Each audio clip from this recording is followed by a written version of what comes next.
بسم اللہ الرحمن الرحیم۔ السلام علیکم ناظرین، مشرق وسطیٰ ایک بار پھر خطرناک موڑ پر کھڑا ہے۔ امریکہ نے ایران کو 10 دن کا وقت دے دیا۔ حماس نئی قیادت کی تلاش میں نئی قیادت منتخب کر رہی ہے۔ اگر امریکہ نے ایران پر حملہ کیا تو کیا ہوگا؟ آج کی اس ویڈیو میں ہم تمام خبروں کو جوڑ کر مکمل تصویر آپ کے سامنے رکھیں گے۔ تو ناظرین، سب سے پہلے امریکی صدر ڈونلڈ ٹرمپ نے اعلان کیا ہے کہ دنیا اگلے 10 دن تقریباً 10 دن میں دیکھ لے گی کہ آیا ایران امریکہ کے ساتھ معاہدہ کرتا ہے یا برے نتائج سامنے آتے ہیں۔ ناظرین، امریکی صدر ڈونلڈ ٹرمپ کی ہمیشہ بات جو ہے وہ دھمکی بھری ہوتی ہے۔ انہوں نے کہا ہمیں ایک بامعنی معاہدہ کرنا ہوگا ورنہ برے واقعات ہوں گے۔ اسی دوران امریکہ نے مشرق وسطیٰ میں اپنی فوجی موجودگی بڑھا دی ہے۔ طیارہ بردار بحری بیڑے، جنگی طیارے اور اضافی فوجی سازوسامان خطے میں بھیج دیا گیا ہے۔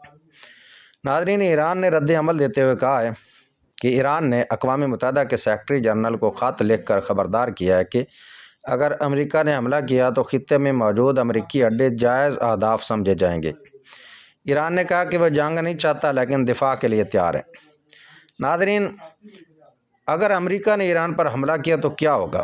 ماہرین کے مطابق 7 ممکنہ منظرنامے سامنے آ سکتے ہیں۔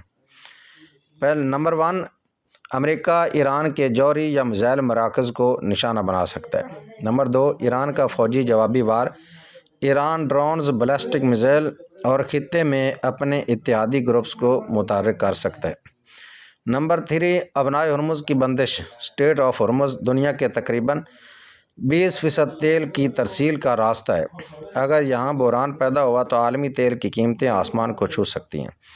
نمبر 4، اسرائیل کا شامل ہونا، ممکنہ طور پر اسرائیل کا ایران کے خلاف کارروائی میں شامل ہونا ایک مکمل آپشن ہو سکتا ہے۔ اور نمبر 5، خلیجی ممالک لبنان، شام اور عراق بھی اسی کشیدگی میں شامل ہو سکتے ہیں۔ نمبر 6، اندرونی انتشار، ایران کے اندر سیاسی یا فوجی تبدیلیاں بھی ممکن ہیں۔ نمبر 7، کہ سفارتی معاہدہ آخری لمحے میں ممکن ہے کہ آخری وقت میں مذاکرات کامیاب ہو جائیں اور جنگ ٹل جائے۔ ناظرین، فلسطینی تنظیم حماس نے اپنے نئے عبوری سربراہ کے انتخاب کے لیے ووٹنگ شروع کر دی ہے۔ حالیہ اسرائیلی حملوں میں تنظیم کے کئی اہم رہنما جو ہیں وہ قتل کیے جا چکے ہیں۔ اس کے بعد قیادت کا خلا پیدا ہوا تھا۔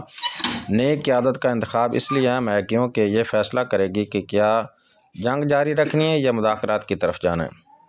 خطے کی سیاست اور غزہ کی صورتحال پر اس کا براہ راست اثر پڑے گا۔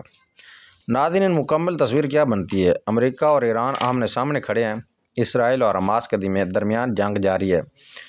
خلیج میں تیل کے راستے خطرے میں آ سکتے ہیں اور پوری دنیا کی نظریں اگلے 10 دن پر لگی ہوئی ہیں۔ اگر معاہدہ ہو جاتا ہے تو کشیدگی کم ہو سکتی ہے، لیکن اگر مذاکرات ناکام ہوئے تو مشرق وسطیٰ ایک بڑی جنگ کی طرف جا سکتا ہے۔ ناظرین، آنے والے دن فیصلہ کن ہو سکتے ہیں کہ کیا جنگ ہوگی یا سفارت کاری کامیاب ہوگی۔ آپ کیا سمجھتے ہیں؟ کمنٹس میں اپنی رائے ضرور دیں۔ ویڈیو پسند آئے تو لائک کریں، چینل کو سبسکرائب کریں اور بیل آئیکن کے بٹن کو دبانا مت بھولیے اور مظلوموں کے لیے دعا کرتے رہیں۔ السلام علیکم ورحمۃ اللہ وبرکاتہ۔